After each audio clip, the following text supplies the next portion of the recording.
Now, we're going to do a little Huell Hauser here. The following is a presentation of Jeremiah Weed.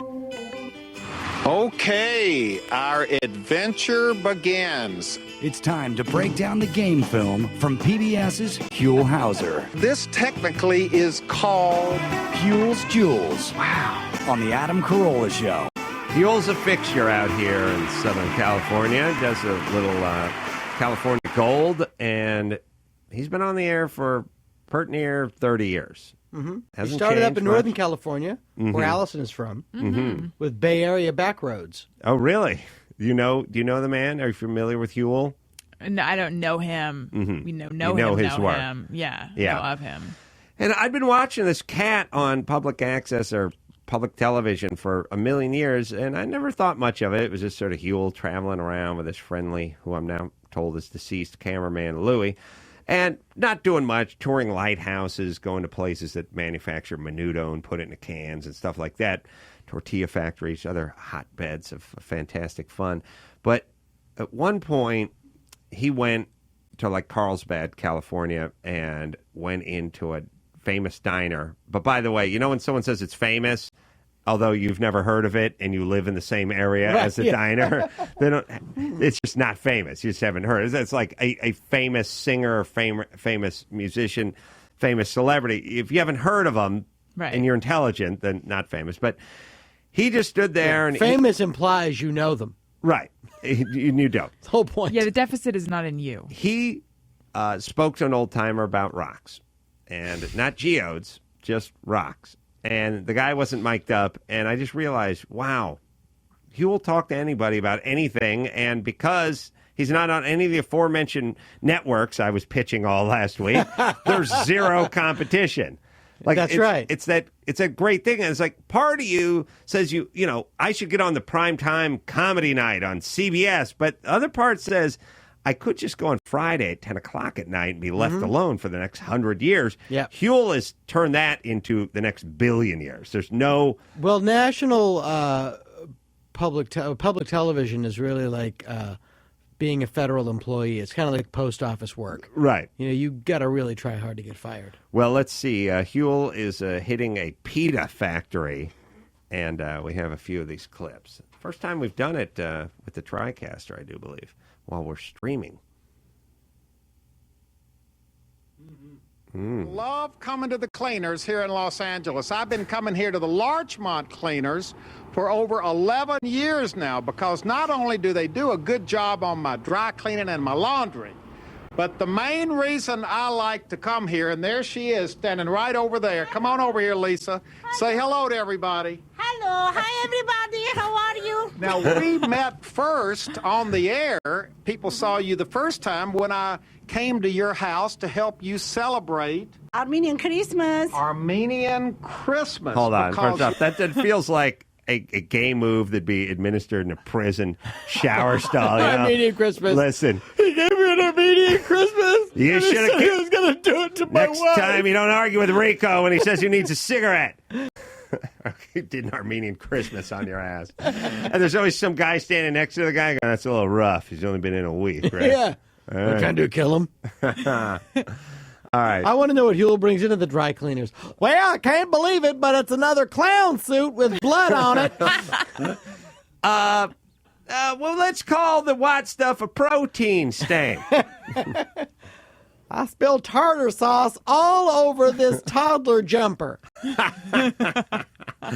right, go ahead. Let's see what Lisa you were born in Aleppo, Syria. Syria. You are Armenian. From Aleppo, Syria, yes. And to come to the Larchmont Cleaners, not only does Lisa help me with, well, she sews on buttons that have popped off. She's Stains. Been bitten off by holes in the victims. back of my pants.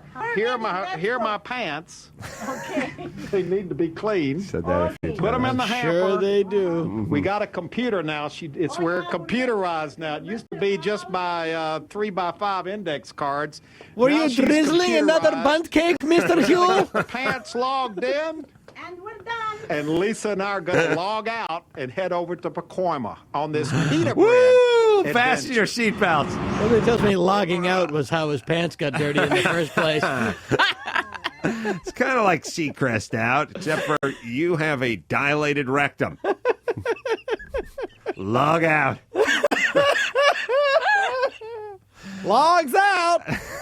Logs back in. Logs out. Oh, The clapper. Just kill me. Just kill me. Oh. Do you know, by the way, log in. Do you know why there are bells all over Interstate 5? Log out. It's the original trail of the log in. Original Mexican settlers. Log out. If I could get these zip ties off. when I get home and tell my dad. The more you fight, the tighter they get. Log in. Have you ever been to Vasquez Rocks? Log out. Please kill me. Please. I won't tell anyone in my 8th grade class, Mr. Huell. All right, now You said you were in 7th grade. it's off to Pacoima. Liar. Log in. He's heading to Pacoima, where they're going to manufacture pitas. Mm-hmm. Uh-huh. Fasten them seatbelts. And again, Bread with a pocket in it. I do love the little slice of communism right there on the TV dial known as the public television. That's right. This could not exist if there was competition. It's also important to remember that every single person working in that pita factory was told in high school they could do anything they wanted if they believed in themselves. That's right. That's right. Eric, explain to us exactly, what is this called? It looks like just a big mixer to me. That's exactly what it is. It is a big mixer. You can mix about 1,000 pounds of dough in there. Okay, so this is where it all starts. Hold on a second. Wait a minute. Huell missed an opportunity to go very Huell on his ass, which is 1,000 pounds of gold. Yeah, he just goes he usually just repeats everything they say. He brought his dry cleaning lady with him. That's Lisa Mahabedian. I think she's connected. Mahabian. Mahatamina Petalan. The whole thing about the hairnet. Yes. Shouldn't she be working on his pants? I feel like there's an opportunity to stain those things, and no good could come from her tagging along to this pita factory. No. I'm sure this will be paid off. If I know Huell, this is going to pay off by the third act. Lisa, have you ever heard the expression getting your tit caught in a ringer? The guy who's wearing the hairnet, who's working the mixers, working the hopper, he has a hairnet on, but hanging out from the hairnet are two sizable sort of pork chop sideburns. Right. A huge banana Dick duster? dictator, essentially broom mustache he's got on top of that, and some of the hairiest forearms I've ever seen on a Mexican/Armenian. Yeah. So while I think the hairnet is an awesome start, there's hair all over the goddamn body. All right, let's see what happens. Seen anything like this on this scale before, Lisa? No. Never. In her dry cleaning even travels. better And Lisa's hair is sticking out of her hair, not as if it was a beret. Right. You hear? Yeah. All right, now what are we talking about in here? Basic ingredients. Basic ingredients: flour, water, sugar, salt, yeast. So That's it. Pretty basic stuff. There's nothing complicated about it. Would it be if I was done with the body and I was tired of going all the way out to the desert, would I dump it into that hopper? Would it? Let's say I had a well in the back that I would dispose of biological materials, but the stench was starting to attract raccoons. And I got about 34, I'm about 40 raccoons deep now, and I keep noticing helicopters over the house in increasing frequency. Tell me now where I could purchase one of these mixers and possibly keep it in a storage facility. I'm just going to pull a name out in Silver Lake. Woo, Huell. All right, let's hear. And what does pita mean? What does the word pita mean? Well, it depends on the language, but essentially in every language it kind of means bread. So it's a duplicative word. Bread, pita in bread. your culture, the Armenian culture, you don't even say pita bread. You just say bread. Exactly. Oh, wow. That's like, I told you to fasten your seatbelts. Yep. I wasn't prepared for that. This is the I felt let Hawaiian, down. Hawaii's version of this is thank you and mahalo. That's why this episode is repetitive. called Operation Mindfuck. Yeah, This is. Because didn't you think wow. Pita was going to be pocket or something? Yeah, it'd be nice, but it just means bread. But we've learned that because it means bread in Armenian, that they wouldn't say bread. Yeah, they wouldn't say bread. Yeah. Now I know why he brought his cleaning lady with him. Mm-hmm. In case he gets in trouble, he's got he's got an Armenian with him. Right. She can translate. Right. It's not going to get that angry mob. Sorry, go ahead. Now, how many different kinds of pita bread do you make here? It's hard to say. There's so many variations between the width of it, the weight of it, and the diameter of it. We can go from 5 inches, kind of like what you have in your hands right now, to 12 inches. We can go from Like what you could have in your hand one later. individual pita being 3 ounces to one individual pita being a half an ounce. Some are thicker, some are thinner. Exactly. Wow. Whole wheat, white. And so you've It got would not be it would not be an episode if there wasn't a phone ringing off camera. Now, what's the most popular in today's Southern California? Medium. Plain and simple white pita bread. Really? Bestseller. Have you ever seen a black guy naked from the front? I know I'm deviating from our PETA conversation, but man alive. Anyway, if you've ever seen Magic Johnson's sneaker, I saw one of his sneakers at a charity auction, and I can't help but think that his wife must be in 2 pieces. All right, what's next? And here comes the puffy pita bread, whole wheat pita bread. It's amazing how it's transformed itself just going through that oven as quickly as it did. Yeah. I don't know what to tell you. It's amazing what heat will do to dough. Wait, You play slack-jawed yokel. At a certain point in every episode, the straight man eventually gets fed up with a lot of questions. It is pull up Chichu or Oh, video. yeah. When you hear Huell put his logical mind to work, the amazing part is that he's not wearing bib overalls with no shirt underneath. Right. I mean, he is such a hayseed. And it's great because at a certain part, I think people are initially a little bit excited. Like, hey, a camera crew from PBS wants to come in and do a documentary essentially on you. And you're like, I make corn tortillas in the San Fernando Valley. Why would anybody? And at a certain point, when they're asking, you be very careful when you lead a tour of a place that you run, because at a certain point, it could start dawning on you that your job sucks. And you always about halfway in, these guys go, it's just flour and water. And, yeah. But you get the And they feeling just that he could turn an exciting tour into something. Now, we're at the world's largest gangbang. We have now, this used to be a gym. Right. Do you find indoor volleyball more exciting? Mr. Huell, perhaps you'd like to take a number. Well, because you see it on the beach. What are those? That's a lighting grid. Yes. But I know that girl. Wow, that's how many guys? She must have extra hole or something. Anyway, how many light bulbs do you think you have in here?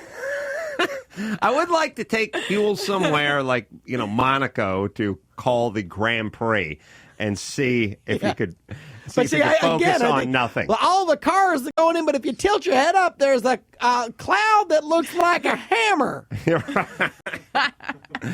Where's I've Tamu? never Do we have? seen that. Yeah. Wow. Yeah. That sounds awesome. Yeah, so that's basically what everyone sounds like. And that's what happened to Huell. All right, let's keep playing. Well, Mr. Hauser, I just make bread, and then I go home at night. I have a small apartment. Loveless relationship, eh? I find that the pita's good for dipping into a can of Dinty Moore that hasn't even been warmed over. I just kind of feel like Huell. Thank God, Heart to Heart's on KCAL on Some of Wednesdays. Stephanie Powers. Yeah. Huell gets those people to the point that I hope one day that Huell will get to on the show, where he's just like, we are at a birdhouse factory in Montecito, and that's a little too exciting for you. Man, I just think of the things my father wanted of me and where I am, and I'm just not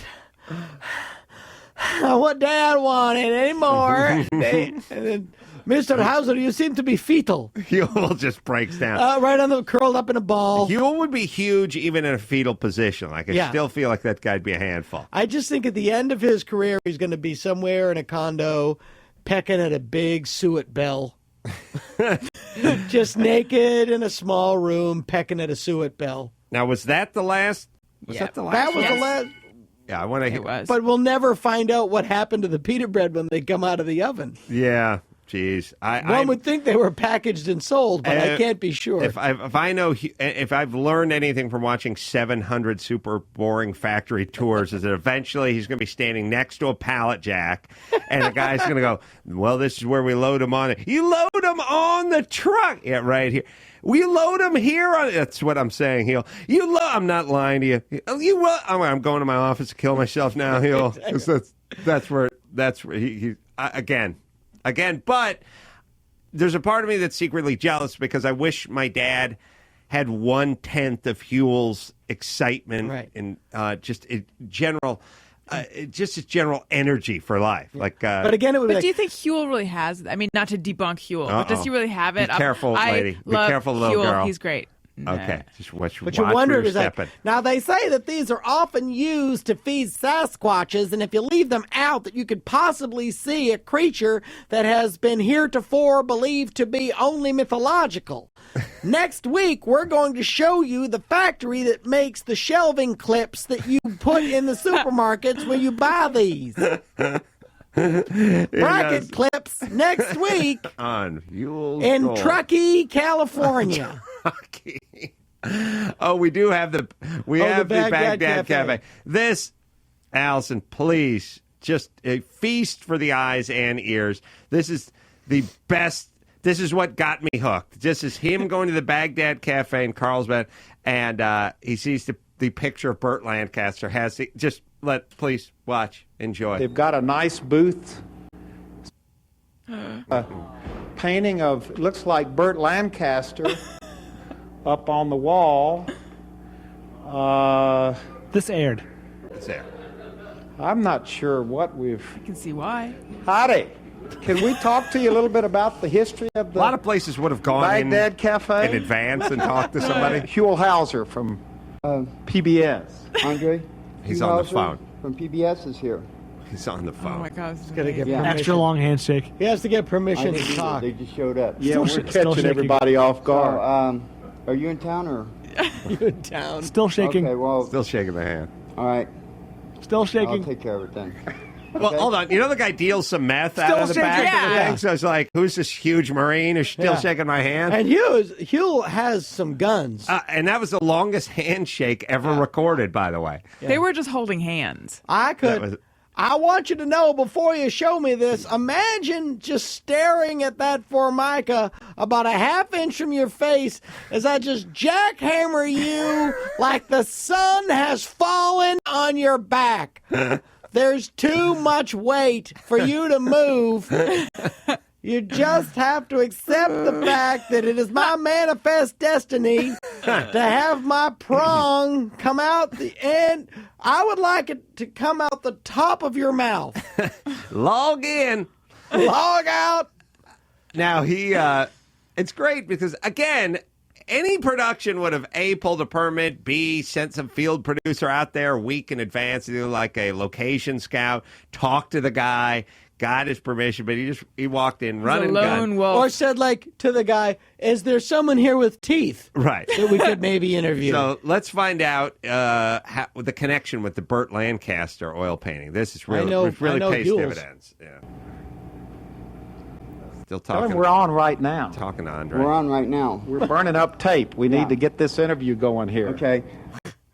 What? Smackdown on Yeah, him. talk about a sense of entitlement. You walk into some guy's building, the guy's conducting business. Like, hey, buddy, come on, that tape's. By the way, it's not his fault that you're taping nothing. You have it pointed down toward the driveway, all the way up the driveway. That'd be your goddamn business, right? He's making a phone call. All right, so I think he talks to the owner. I think he's on the phone with the owner. Let's see what happens. The owner, Andre? Howdy. Now Huell's going to talk to the owner. Well, we're just doing an on the interview phone here, finding on out television. about the Baghdad Cafe. Yeah, it's the greatest moment ever. not my. I know. Is that picture in there of Burt Lancaster? Why is there? Let's stand in here. Let me get this, and I'll relay it to our viewers. Why is there a portrait of Burt Lancaster in here on the wall of the Baghdad Cafe?